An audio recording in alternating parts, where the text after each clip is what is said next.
Here's check on stories we're following for you today on Robin Hood Radio. If you live in our area, Eversource is going to be doing some repair work. The power company let us know yesterday that work will be done on power lines in Salisbury between November 4th and 7th that could make noises that sound like fireworks.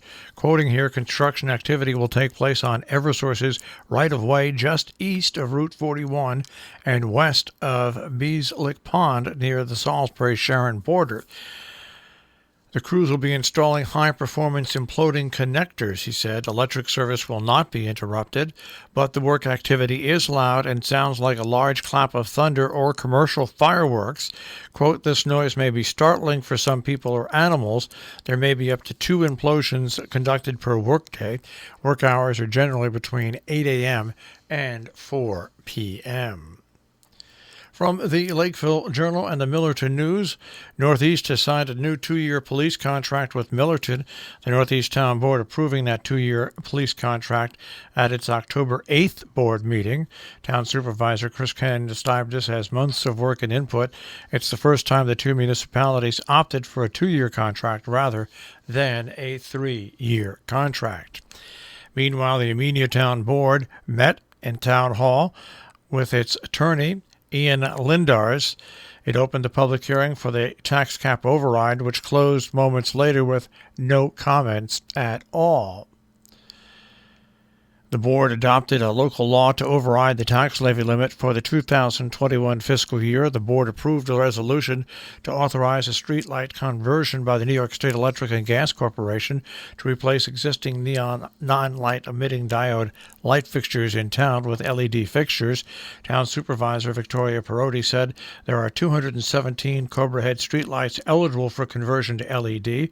The cost of converting the lights to LED will be about $8,000, which will be paid for by Wassaic and Amenia lighting districts, with an estimated annual savings of $13,000 for the town. Columbia County has set a mark for single-day positives with over $100,000 new infections in the United States yesterday. Columbia County has had 23 new COVID-19 cases, the highest number of new cases in a single day since the beginning of the pandemic. The 23 new cases bring the total number of COVID cases in the county to 731 since March. The majority of new cases were found in members of the community that were not part of nursing homes or assisted care facilities. Columbia County has 96 active COVID cases, over 350 people in mandatory quarantine. As of midweek, 25 people hospitalized with the virus. There are intensive care units, according to the Department of Health, that also now have a certain level of COVID virus. In Connecticut, the state travel restriction list grows. A sea of red is around us. There's just a few spots where it's okay to travel to freely. Massachusetts remains the state's coronavirus travel advisory because of the rising infection rate in the Bay State. Rhode Island remains exempt because of declining infections in the Ocean State. Governor Lamont said travelers from Massachusetts visiting Connecticut for more than 24 hours will be exempted from reporting, testing, and quarantining requirements.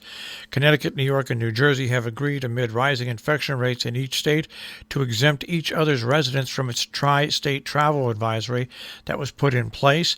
Connecticut, New York, and New Jersey updated their tri-travel advisory earlier this week. There are now only a few states which you can freely travel to. Well, one of them does include Hawaii. There are now 42 states on the COVID-19 watch list, plus the territories of Guam and Puerto Rico. After a historic number of absentee ballots being returned was seen on Election Day in Connecticut, Secretary of State is now pushing for this option to continue for voters in the future. Denise Merrill said she's proposing an amendment to the state's constitution that will allow voters to choose voting by absentee ballot without an excuse. She said Connecticut is one of just 6 states that requires their voters to cast ballots in person on Election Day unless there's a statutory defined excuse while voters were still being counted. Merrill says more than 675,000 voters used absentee ballots, most of them citing COVID-19 as the reason. No surprise, Massachusetts voters picked Democrat Joe Biden for president. Neither Massachusetts nor Berkshire County has voted to elect a Republican candidate for president since Ronald Reagan carried both in 1984. Town-by-town results, though, do show several communities in Berkshire County voted for Biden in greater proportions than for Hillary Clinton in 2016, with voters largely turning out in greater numbers. Only the town of Florida witnessed a decrease of the proportion of Democratic voters, with former Vice President Joe Biden seeing an increase in the 31 other Berkshire County municipalities compared to 2016. In 4 of those, President Donald Trump received an increase in support as well. The Kent Memorial Library on North Main Street is offering a virtual music access program of coffeehouse-style musical performances the first Friday of the month at 7 p.m. The proposed remaining lineup includes Spin Music November 6th, Wanda Houston and George Potts December 4th. The presentations on Zoom are free and open to the public. More information or to register for the login, 860-927-3761 or kentmemoriallibrary.org. Pine Plains American Legion Post 426 and Pine Plains VFW Post 5519 celebrating Veterans Day, which falls on Wednesday, November 11th, early this year, on Saturday the 7th at 11 a.m. at the Legion Hall at 9 North Main Street, Pine Plains. There will be a guest speaker to be announced along with veterans-related readings.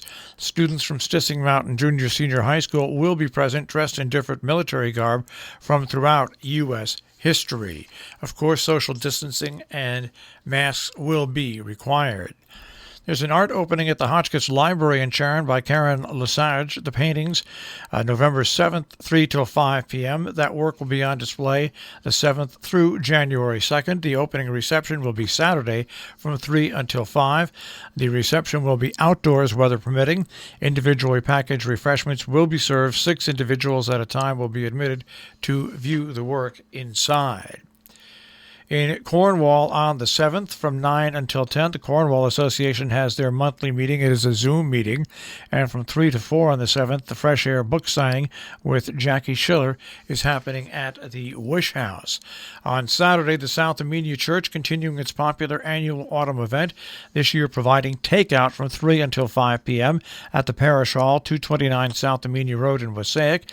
In addition to the charcoal broiled roast beef, the menu includes mixed salad, rolls, baked potatoes, green beans, and homemade desserts. Reservations are requested at 845-789-1206 or 845-877-3939. The Pumpkin Trail at the Sharon Audubon Center is open until November 8th, sunrise to sunset. Families are welcome to walk around the main grounds on Cornwall Bridge Road in Sharon, view carved and decorated pumpkin entries on the exhibit, and vote for their favorites to win the Viewer's Choice Award. Our business brief is underwritten by Morgans at the Interlaken, interlakeninn.com, and by Salisbury Bank, salisburybank.com. Dow Jones Industrial Average starts off today at 27,847.66. The New York Stock Exchange starts off at 12,978.95. The NASDAQ at 11,590.78, and the S&P 500 at 3,443.44. We'll take a look at the tri-state forecast. That'll come your way in just a few moments.